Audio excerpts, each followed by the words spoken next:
So the first thing we're going to talk about is when you're folding, you're bending along the grain, the easy way to curve it. All these little waves in the grain give you the added benefit of it curving easily. This is the first method we're going to talk about, where you actually use a ballpoint pen to rip between all of the pieces of corrugation. So here on this piece of cardboard, I'm going to do this on the bad side because I don't want to ruin the good side and make it look all damaged like this. You just take the pen and go in between the corrugations. So here I'm going to push it through right there, and I don't have an empty pen, so if you had that, that would be best, but otherwise you can just use one like I'm using right now and go through with a normal pen, and it just colors it a little bit.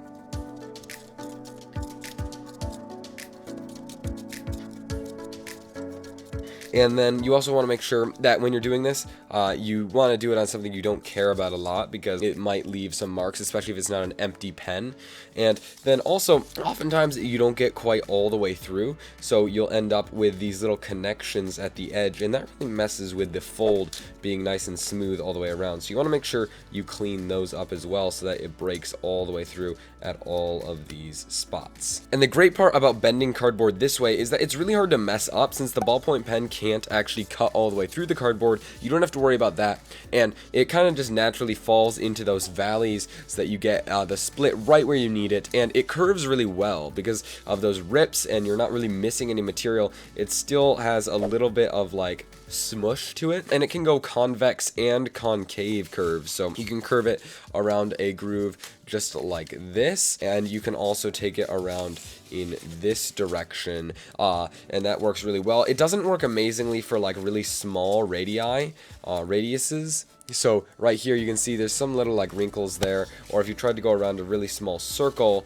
it doesn't work super well. I mean, it's still okay, but I think there are some better methods for that. It also is really ugly on one side. With all these rips, you don't really want that showing on the outside, and there are some ways to cover it up, so you're going to want to keep those on the inside, but if you have to see both sides of whatever you're making, then this probably isn't the method to use. If we're just meeting, my name's Eli with Maker Brain, and on this channel, I love to share tips, tutorials, and cardboard crafting technique videos just like this one. So if any of that sounds like your kind of jam, then consider subscribe. Plus, at the end of the video, I'm going to show you how you can cover up that ugly looking edge of your corrugated cardboard so that your curves look much nicer. So for this next one, we have to separate the fluting. So we're going to cut between all the pieces of fluting to get this nice kind of curve with all those little separate pieces on it. So to do this, you want to make sure the bad side is whichever one you're not going to see, and in my case, I'm probably going to see the outside more, and then you have to carefully look for all the flutings. And you could do this in a couple ways. I really like marking it down this way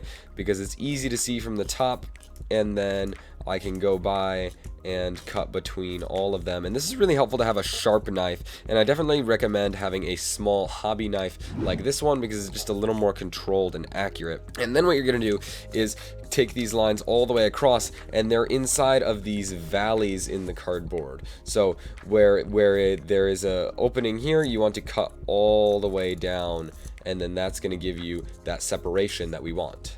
So when you're doing this, you want to make sure that you're making straight lines and not cutting along the mountains of the fluting, so the lines have to go straight through the valley. And then also, you want to make sure you're not cutting all the way through, so it's just through one layer of the cardboard, and that's what's going to make it able to bend without just becoming a whole bunch of separate little pieces. So now we have this nice cardboard bend, and the pros about this is that it looks a lot nicer than the ripped edges of our other piece, so it looks nicer, and you can almost become like invisible if it's all the way flat. And it does a little bit better on small radii, small circles and stuff like this. The inside curves around really nicely, but the outside is going to give you this plated look from all those split pieces. And also, it only can bend in one direction, so you can't bend backwards against these without just kind of creating some folds. It doesn't work very well that direction, so you probably could do it and it just wouldn't turn out super great, but you can take it and bend it this way only, and then the inside is just sort of plated like that, and I can't really go around this way very easily without getting kind of all those weird ridges, unless I flip it over, but then in that case my my plates are going to be on the outside, and that makes it a little more fragile because these can kind of get ripped off and peeled off. Method number 3 for creating smooth curves in cardboard is to remove an entire face, and then you'll have a nice bendable piece of cardboard just like this one. They actually sell it like this, but if you just have a regular piece of cardboard like this, you're gonna need to peel off one of the pieces of paper from one of the sides. I don't want to go at an angle because then it's gonna rip and give me more hairs. So definitely, if you find some like this already put into its one face form, then you can keep that, and that'll make your life easier.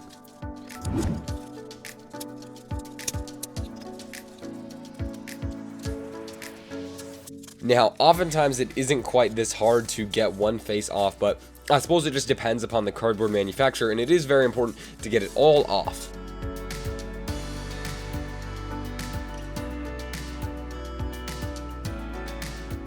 Alright, so we finally removed one face of the cardboard, and that one was more troublesome than a lot of them can be, but the real pros with this is that it's very flexible and very bendy. You can get it over really small radii because of how little support there is, and it's also a little more fragile than some of the other ones would be, but you can wrap it like this, and this gives you a very cardboard aesthetic on the outside and a smooth inside around there. And then you could also put the corrugation on the inside, and then it would still bend around really well, but you'd get this flat outside.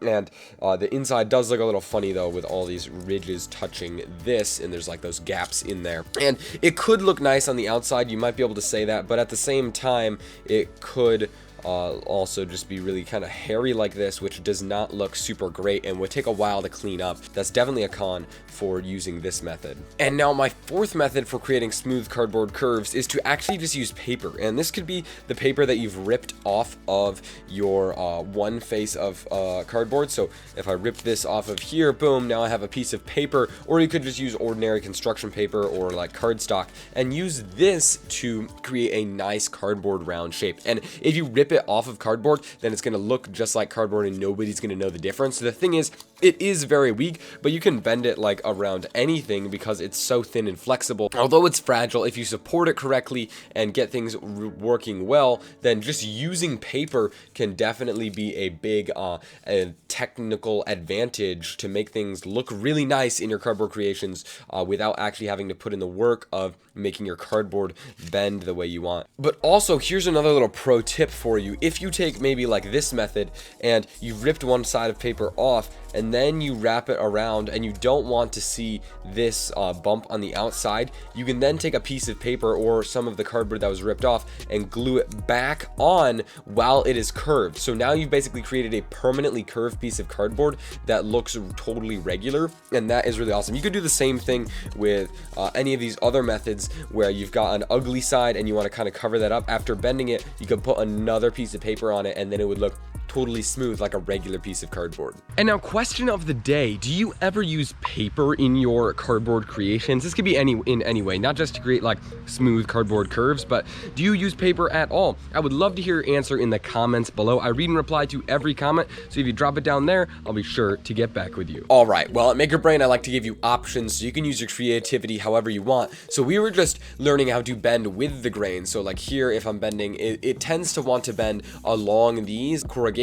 because that's just easier for the cardboard to bend and collapse in that direction. But what if it is not with the grain and you have a piece of cardboard where the grain is going all the way down and you want to bend it along that axis? So here, there are a few ways to do this. They don't usually turn out quite as nicely. The simplest way is to simply crush one of the faces. So if you take your thumbs, is what I like to do, and crush down an entire face of the cardboard, you sort of move back and forth, and then this causes it to bend. You're making it thinner and crushing a lot of the support structure of those zigzags inside so that now it's able to bend while still having both sides of the cardboard. It's pretty strong and also pretty a pretty fast way to bend the cardboard, but it does not bend super easily. So like here you can see it still kind of wants to fold at some spots, but since there's no corrugations, the corrugation likes to fold. See, if I bend it, it'll just naturally pick a spot to fold, but with this, it still kind of just naturally curves in this sort of clunky looking manner. This can bend around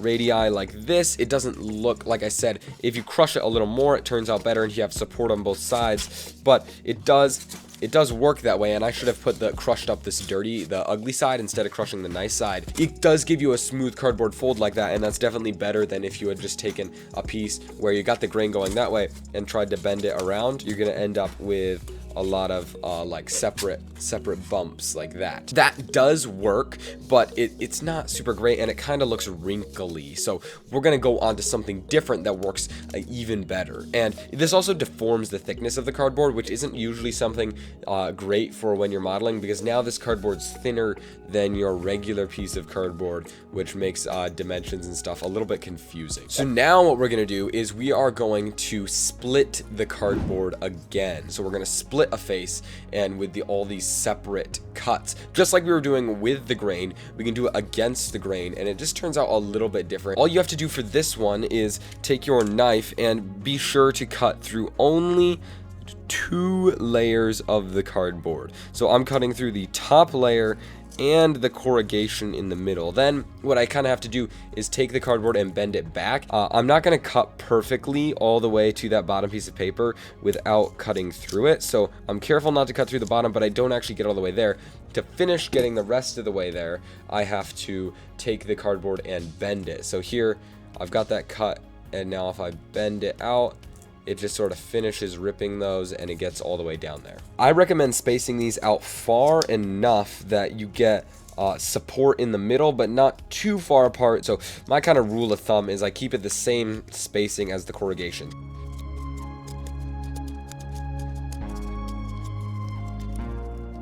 And now what I got to do is, a lot of the time it's hard to get the cardboard cut right at the start, so I'm finishing up those just like we were doing with the first one. You want to make sure that the split goes all the way down. And one of the cons, one of the annoying things about bending cardboard this way is that it's really easy to accidentally cut all the way through. There we go. So this definitely looks kind of cool because of all these cool like corrugations, and just like the other one looked kind of cool. It has a cleaner look than the crushing the cardboard. So after doing all those cuts, the first thing you want to make sure is that they are evenly spaced. So when you do it with the corrugation, the other way we were talking about, it is kind of naturally evenly spaced because all of those corrugations give you a spacing structure. But over here, I made some of them bigger and some of them smaller, and what that results in is inconsistent width. Especially with these big ones, they're a little bit too big, and if I try to curl it around a circle like this, you get some gaps in there. This can go both ways. It is a little bit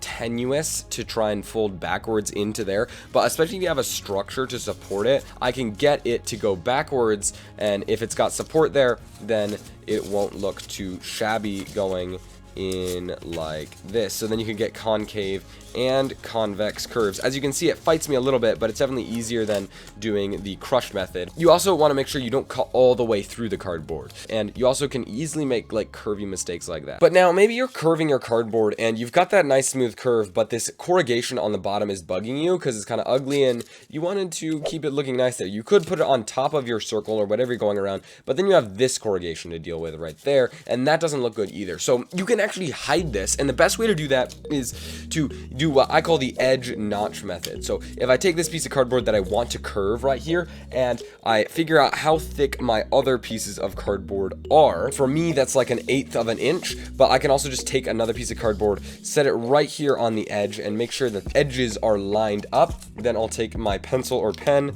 and draw all the way along there. So I line up these edges, and now I have to cut through 2 layers of the cardboard. So the top layer and the middle corrugation. And my pen line is probably a little bit to the outside since I was tracing it along there. So I'll try to stick to the inside of the pen line and make this cut a little bit smaller. I'll go by and clean it up, making sure I don't cut through that bottom layer though. Sweet. And now one of the easiest ways to get rid of this section that I just cut out, because we want to notch that out, is to take a really thin ruler like this and push down underneath it, and that'll sort of break it all off in a really clean kind of way. You could also just peel it off with your hands, but you tend to get a couple more hairs left in there when you do that. So now we have it like this, and if we just took another piece of cardboard and put them both together, then what we have is a hidden edge. I again should have looked and checked for the messy side and put that on the inside because people are going to be looking at the outside. Now we can cover up the edge with that notch in our cardboard. Maybe I need to make it a little deeper down there, but that is basically what we're going to do. And if that was straight, we would just stop there, but we want to curve our cardboard. So we're going to use our pen again and go down all of these using that same first method that we learned. All right, so now we basically combined two things. We combined our edge notch method with our curving cardboard. And this is why I love to teach you separate techniques, because you can take them and put them all together however you want. Boom, put my glue along this notch right here, and I'll take it and put it on this circle right here,